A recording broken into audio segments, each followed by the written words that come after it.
Bonjour. Okay, one more word. Well, thanks for having me. First of all, I'm very glad that this workshop could be organized in the context of the European Leadership Forum. And I was very pleased by Hans's presentation. In fact, a lot of what I will say now is very complementary to what he said, and I agree with a lot of what he said. Now, although I'm not going to focus on specific cases, I was asked to discuss the issue of advocacy and religious freedom a bit more in the European perspective. So we'll talk a little less about what's happening around the world, but focus a bit more on Europe, although a lot of what I will say is actually applicable everywhere.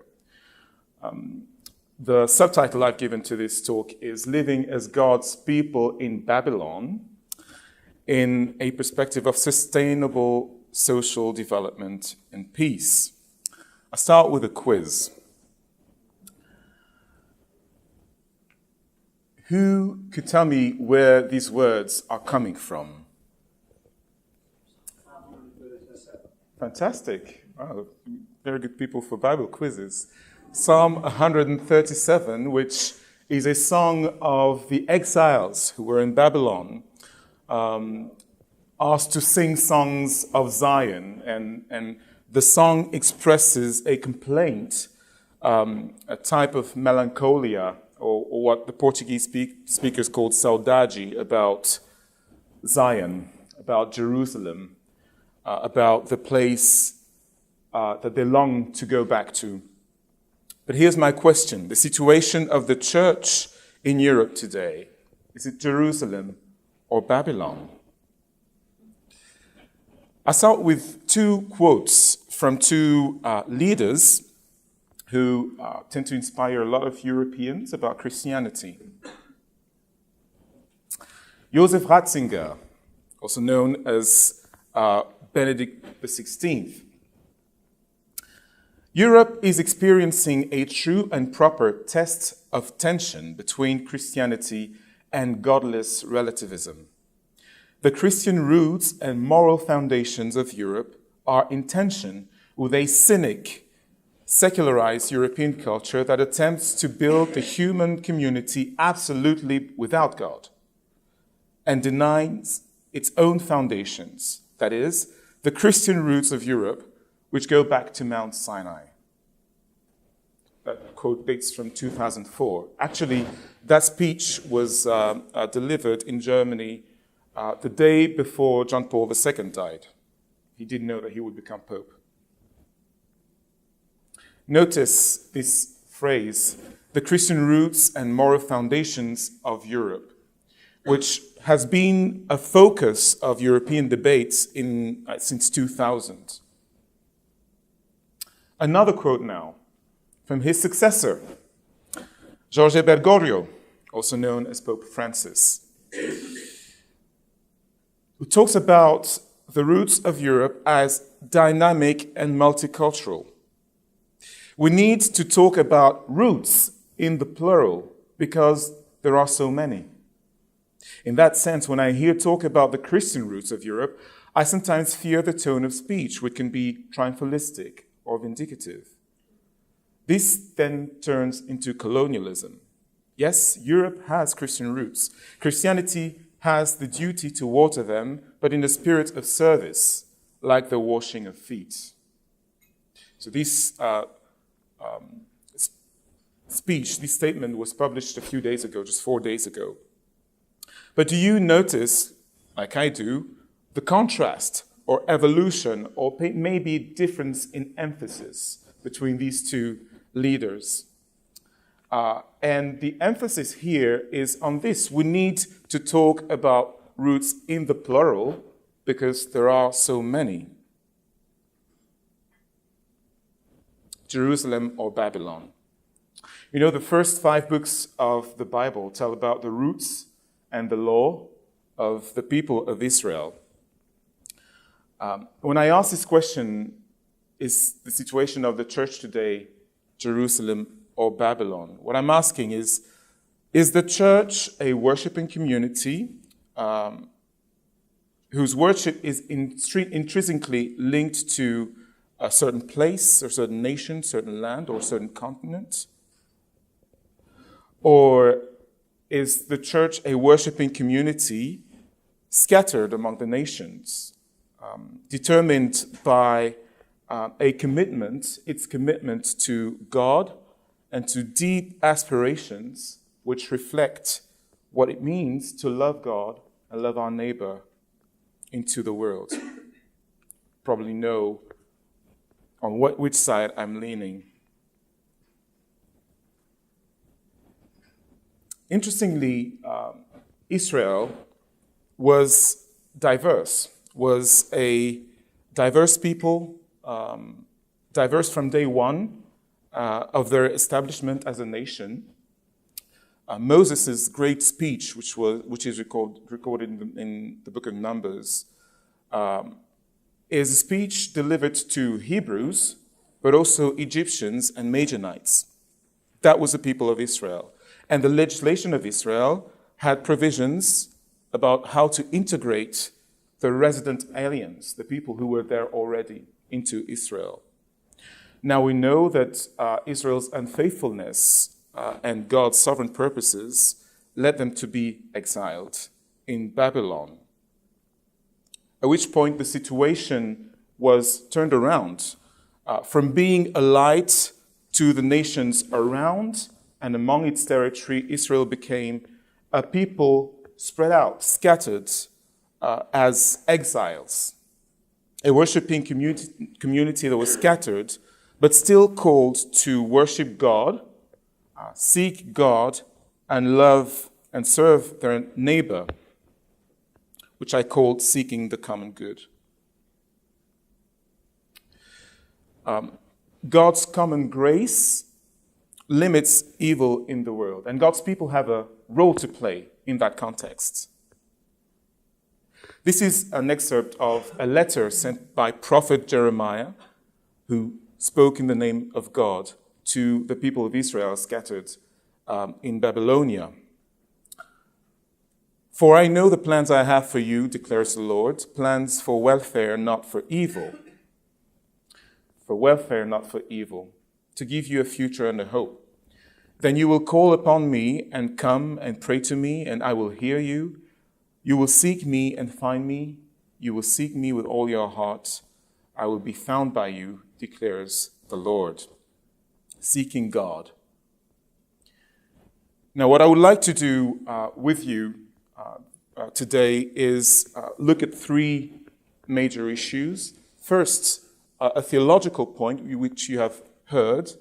I believe that we need to think about the church in Europe today as the church in Babylon, not Jerusalem. The second point I will make later on is a point on principles on the state and civil society. The state and civil society, and the role of religious freedom in that context.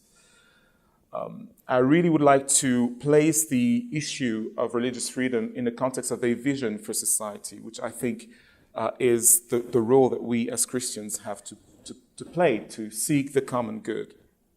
And lastly, I'll turn to a practical wrap-up and review the argument on behalf of religious freedom in a perspective of sustainable social development. Jeremiah, in the same chapter, writes this to the people of Israel. Thus says the Lord, the God of Israel, to all the exiles whom I have sent into exile from Jerusalem to Babylon, build houses and live in them, plant gardens and eat their produce. Take wives and have sons and daughters. Take wives to your sons and give your daughters in marriage, that they may bear sons and daughters. Multiply there and do not decrease. But seek the welfare of the city where I have sent you into exile, and pray to the Lord on its behalf, for in its welfare you will find your welfare. Now, under the new covenant, Peter uses or goes back to that same idea that the church is like Israel in Babylon. You are a chosen race, a royal priesthood, a holy nation, a people for his own possession, that you may proclaim the excellencies of him who called you out of darkness into his marvelous light. Beloved, I urge you as sojourners and exiles to abstain from the passions of the flesh, which wage war against your soul. Keep your conduct among the Gentiles honorable, so that when they speak against you as evildoers, they may see your good deeds and glorify God on the day of visitation. There's an important aspect to this idea, which is that the Gentiles, or the people in the world, are able to recognize goodness, beauty, and truth, God's common grace. And Peter is asking Christians to engage in that common grace so that the Gentiles, the people in the world, would recognize it. And therefore, this statement is important. Live as people who are free, not using your freedom as a cover for evil, but living as servants of God. Honor everyone. Love the brotherhood. Fear God. Honor the emperor. Now, what is our contribution today to the common good? And move to my second point here. What is our contribution today to the common good? And what is the place of religious freedom in working for the common good?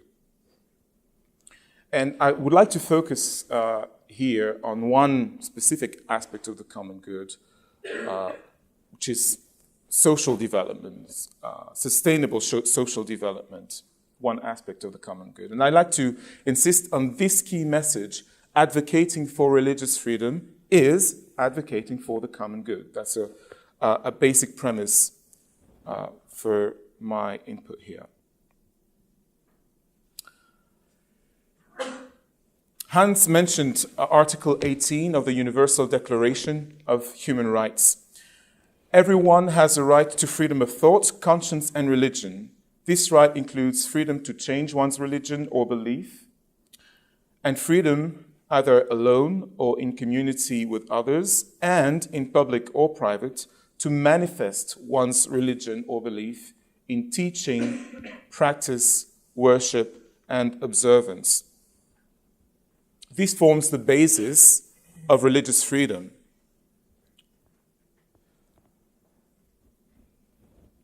Religious freedom is a universal right. It applies to all people, all the time, everywhere. Everyone has religious freedom. If you're a human being, you have religious freedom. Religious freedom is interdependent with other human rights. We've seen that earlier, with freedom of speech or expression, with freedom of assembly, but also other fundamental freedoms. Artistic freedom is a fundamental freedom, for instance.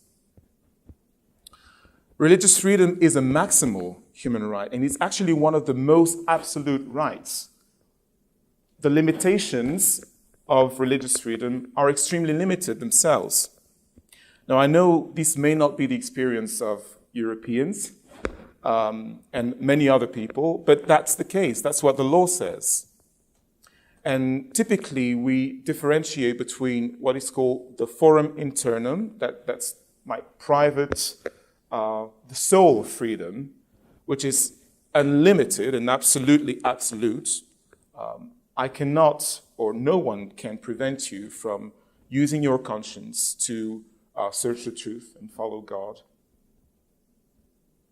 And forum externum, which is the manifestations of religion, of faith, which can be limited, but even these limitations are limited. So that's the basic legal standard here. But this fundamental freedom is under threat. That's what the United Nations Special Rapporteur on Religious Freedom says.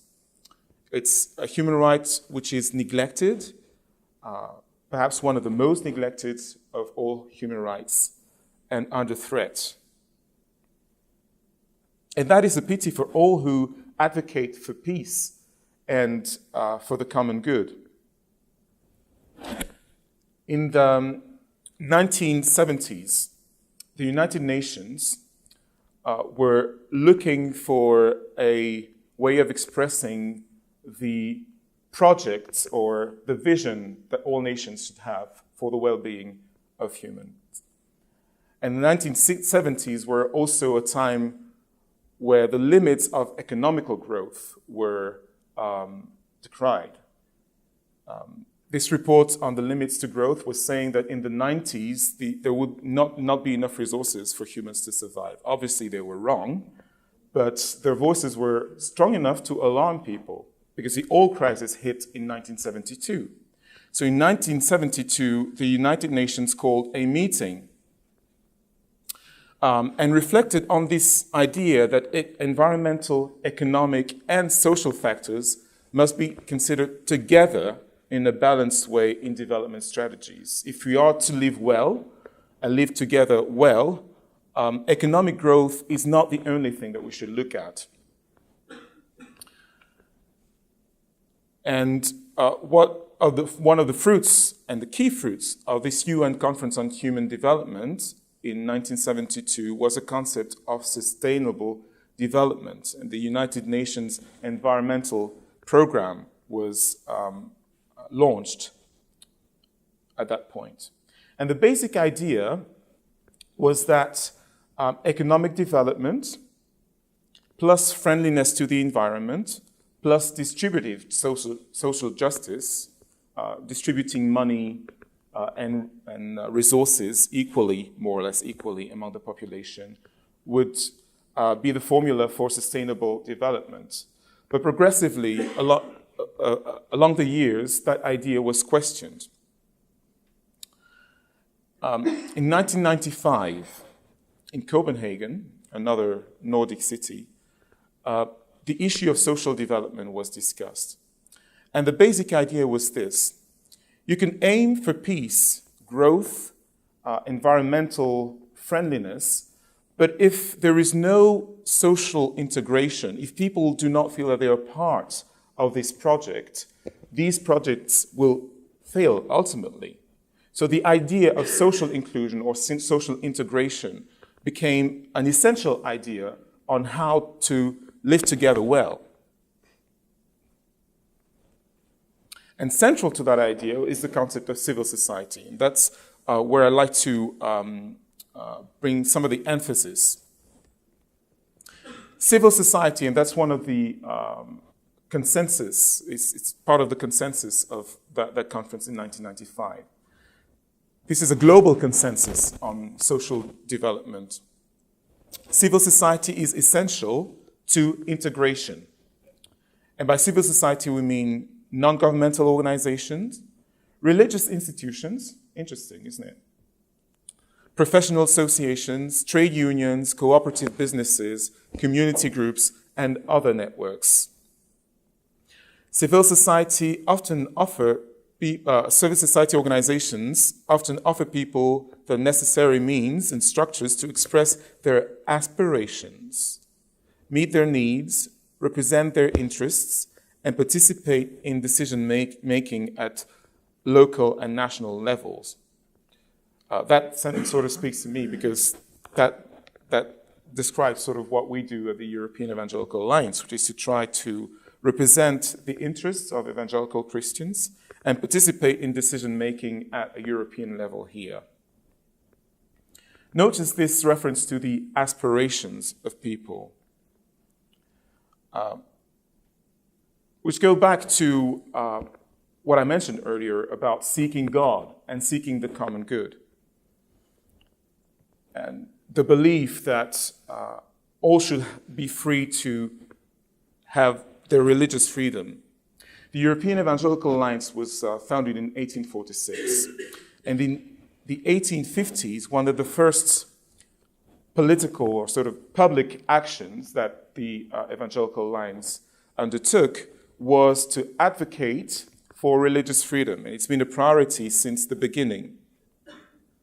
It was founded in London, and it was a European organization from the start.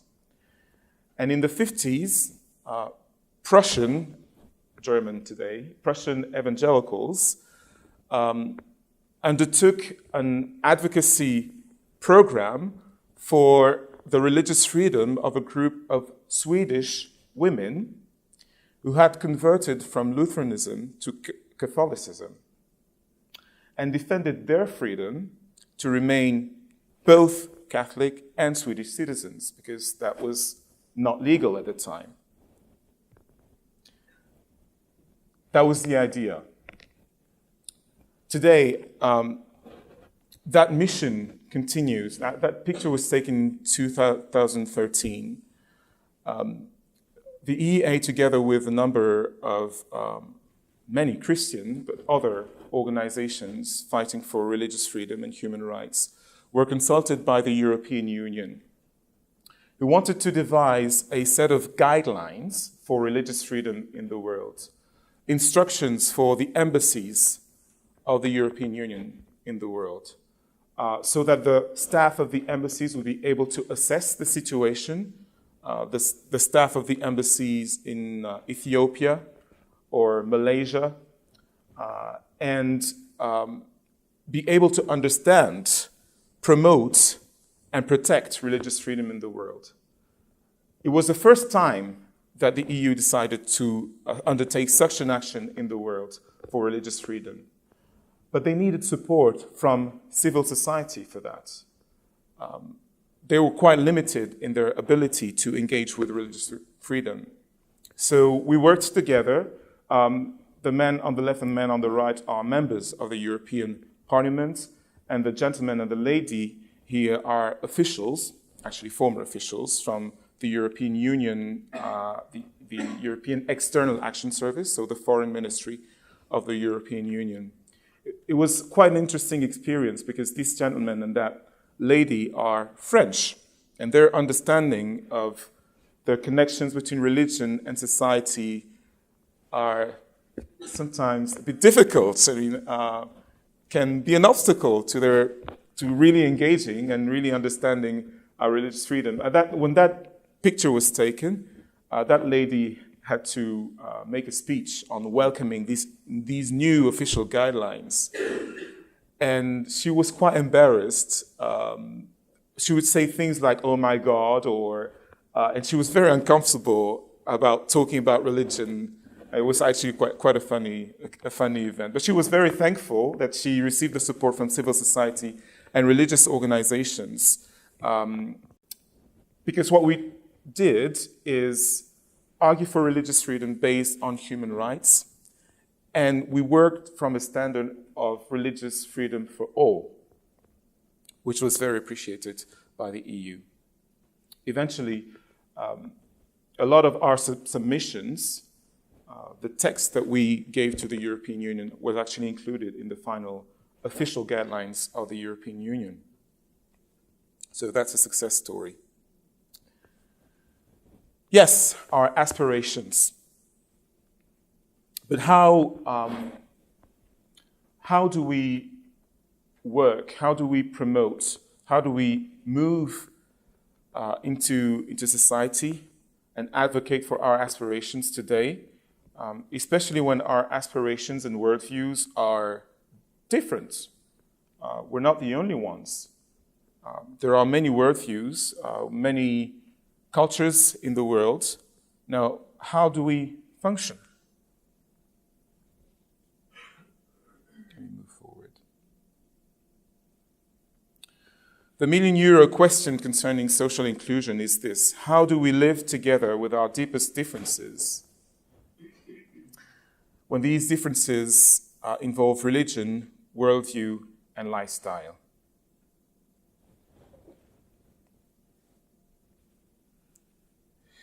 The problem is increasingly acute and serious. We live at a time with explosive diversity, and that word is ironic today, explosive diversity.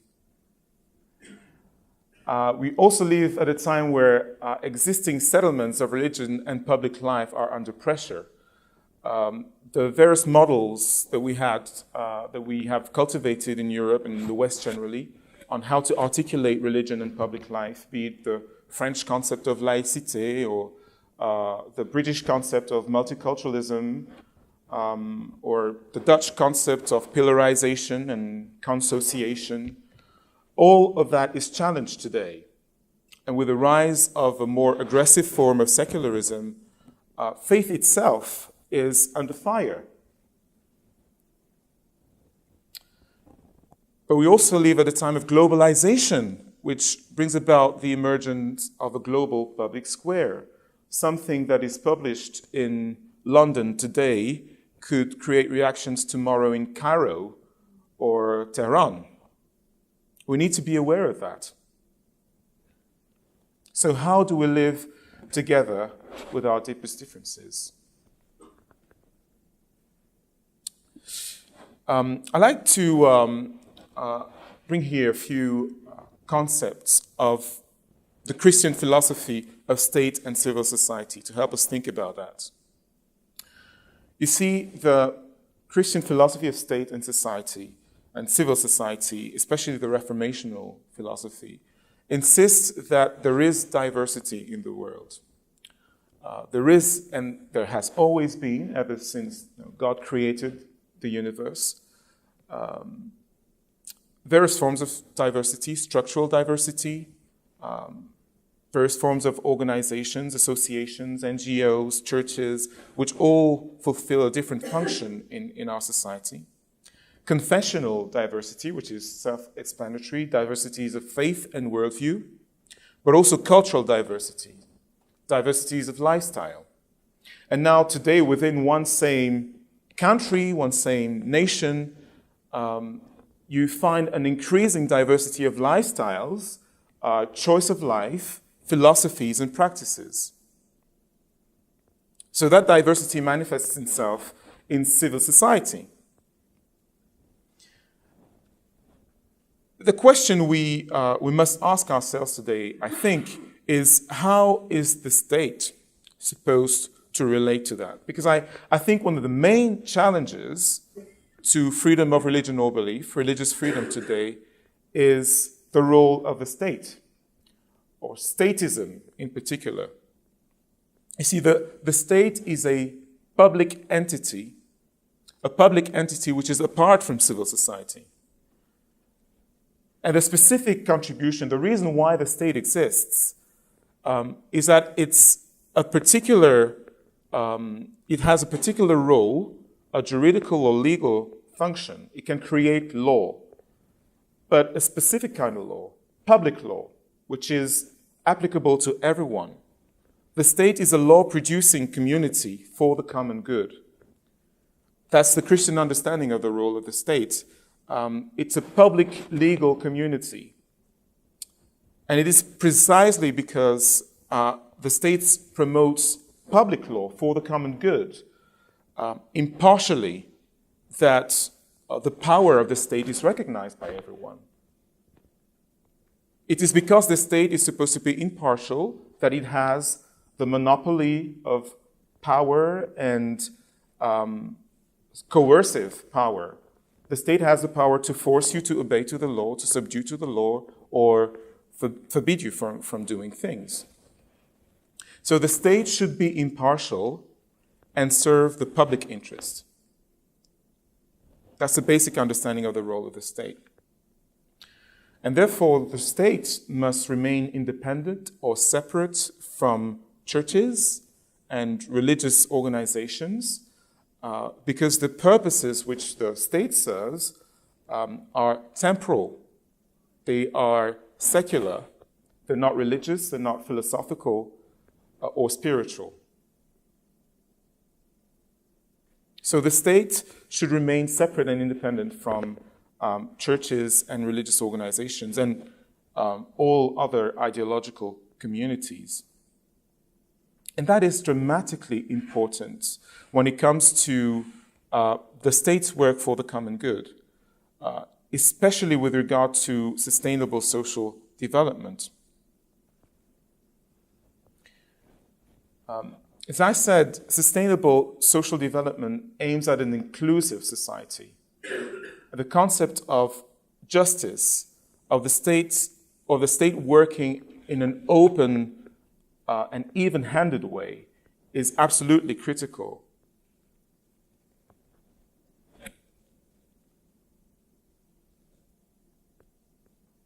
Sustainable social development, I said it, aims at an inclusive society where various differing individual and collective aspirations can coexist.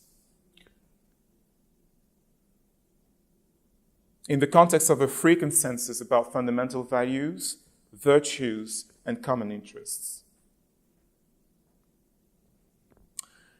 Social inclusion implies justice, material well-being, democratic freedom, as well as fairness, harmony, and social cohesion. And none of that can be fabricated or made up by the state. This is the role of civil society. The state's role is to ensure that the right conditions are there so that material well-being, democratic freedom, fairness, harmony, and social cohesion can exist. The need is there for a vigorous and viable civil society. And this requires governmental support, including through guaranteeing civil liberties and fundamental freedoms, but not much more necessarily. So as I said it, the state is a law-producing community for the common good. It is supposed to be impartial, and it has its own sphere. But we must warn against the dangers of stateism. Stateism, which happens when the state progressively extends beyond its sphere, its natural sphere, its God-ordained sphere, through a form of what some legal scholars call legal creep. The state produces legislation which goes beyond its normal sphere,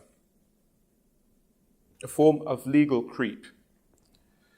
And it's often seen in the form of agencies created by the state, which tend to overstate or overstep their own mandate.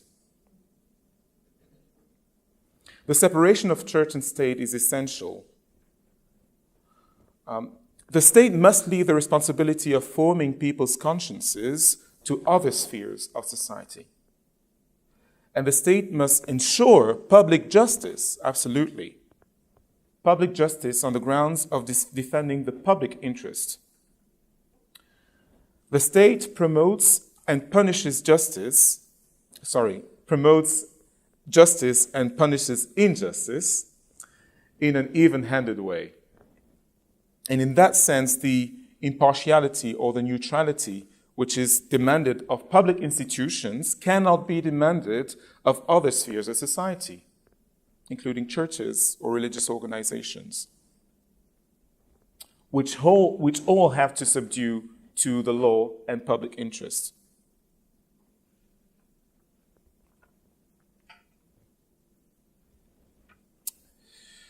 Now, after this overview of the role of the state, of the importance of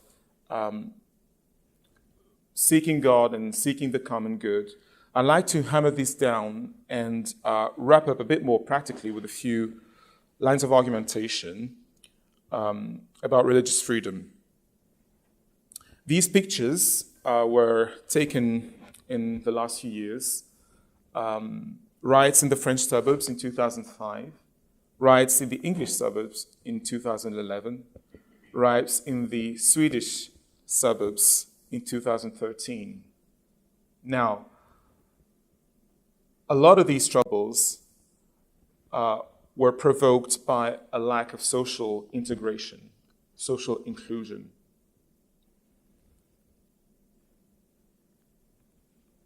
So our nations in Europe are in search of a doctrine of diversity politics. Back to the question I asked earlier, how do we live together with our deepest differences when these differences involve religion, lifestyle, and worldview? We've seen the importance of civil society and its role in building sustainable social development. We've also seen the specific contribution of religion and belief.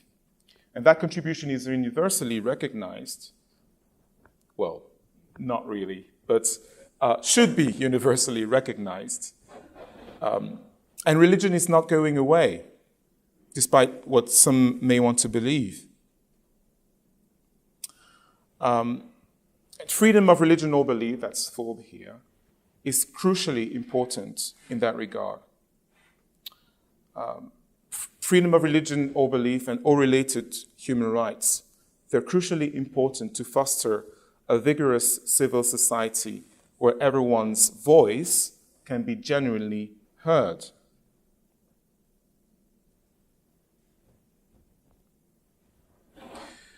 With Os Guinness a few years ago, the European Evangelical Alliance worked on developing a document which tried to retake these ideas and articulate these ideas in a text which could be read by decision makers in the world. And the result is this document called the Global Charter of Conscience. And principles from this charter were actually included in the European Union guidelines on religious freedom. There are copies of it on the table as well as a summary of principles.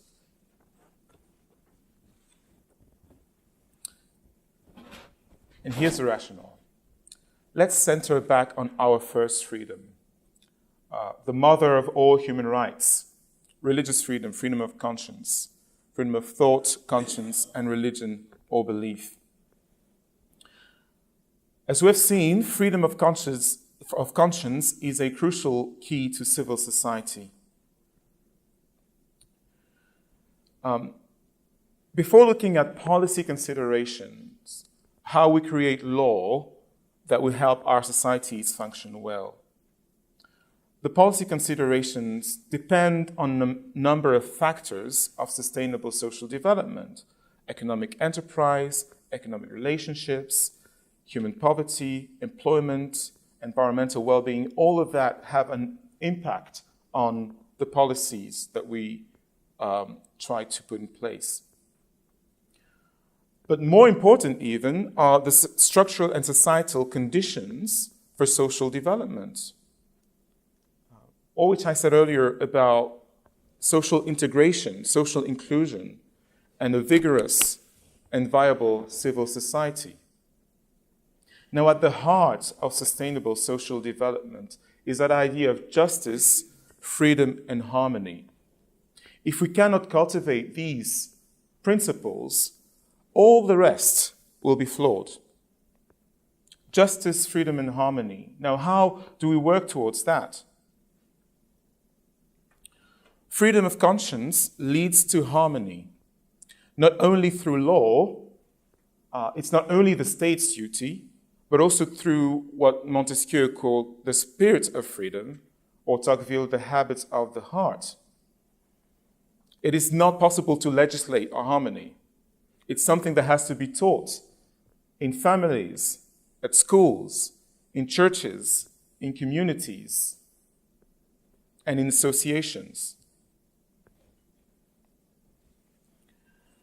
Freedom of religion is by essence a universal and reciprocal right, and is therefore a motivation to work and fight for the common good, as opposed to one's own interests.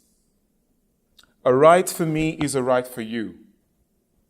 A right for one person is a right for another person, and a responsibility for both.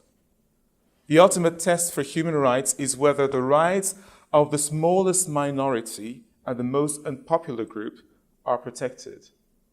Now, I leave it to you to think about who the smallest minority or the most unpopular group is in your nation, in your own context.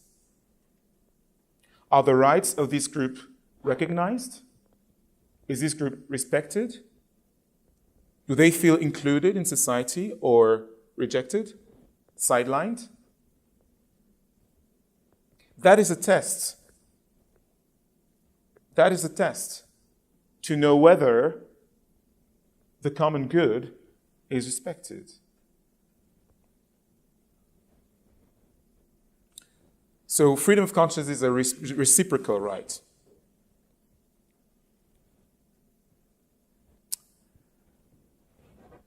I leave you with this question. What is the way forward? Do we want to live in a sacred public square, maybe a form of Jerusalem, or a society dominated by one ideological narrative, one religious narrative, or a naked public square, which is probably closer to what I have experienced growing up in Belgium, or as a French speaker with laïcité, or what many European and other Western nations are confronted to, disputing the role of faith in society. And you've probably understood from what I've been explaining, that the role of faith in society should be maintained and affirmed. There are values and principles for society to work well, to work towards sustainable social development, which the state cannot fabricate. We cannot exclude faith out of the public square. What we would like to advocate for is a civil public square. A civil public square is a vision of public life in which people of all faiths and none are free to enter and engage public life on the basis of their faith, but within a framework of what is agreed and accepted to be just and free for all other faiths too. Within the framework of what is agreed and accepted to be just and free for all other faiths too.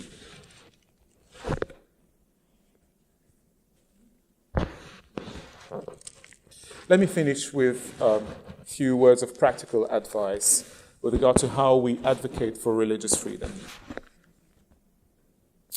Number one, focus your language and aspirations on seeking God and seeking the common good. It's easy to be tempted by the sirens of alarmism, oppositional rhetoric, and hatred sometimes. We've heard it even from Hans earlier. But focus your language and aspirations on seeking God and seeking the common good. Second, get to know the basics of freedom of religion or belief, religious freedom. It is essential. And as I said it earlier, it's a human right under threat. This is what the word specialists are saying. Get to know the basics of freedom of religion or belief. Third, teach about freedom in your communities and nation. I'm only repeating what Hans said earlier. Teach about freedom in your communities and nations. It is important for our brothers and sisters, our communities, our ministries, our boards to know the importance of religious freedom, to know what it means, to know that it's a universal right, a reciprocal right. It's a maximal freedom. The limitations to religious freedom are limited by law. Fourth, honor and support the authorities in understanding freedom of conscience. There's a big problem of religious illiteracy. Our authorities, we are commanded by God's word in the letter of Peter to honor the king. Well, there's a big gap of understanding of what religion today is and what religious freedom is. The role of religion in society by our elites, by the people who are officials and elected representatives, the idea is often that religion is a problem and that it should be limited. There's some serious work of education, which is actually a form of service, that should be done. And if you have a question about it, I can come back to it later. And then lastly, support the authorities in understanding how freedom of conscience is critical to forming a doctrine of diversity politics. You know, I come from Brussels, and I was going to get on my way to work when the attacks happened. The city and the nation were paralyzed for about 10 days afterwards, and I think we experienced a form of collective trauma after that. But the main thing were the questions that people had. How are we going to build a society when we have people who are hating us? Religion is bad, isn't it? There are politicians who have argued, who I've heard argue, members of the European Parliament, that religious freedom was an outdated freedom, that it should not be promoted, because it's a problem. If we want to build sustainable societies, we should not emphasize freedom of religion. It is our role to argue otherwise. And it's our role also to speak for those who do not have a voice. People who feel that they're not included, that they're not integrated in the rest of society because their religious experience is simply not recognized. Yes, there is a lot that could be said around these topics, and I'd like to invite your comments and questions.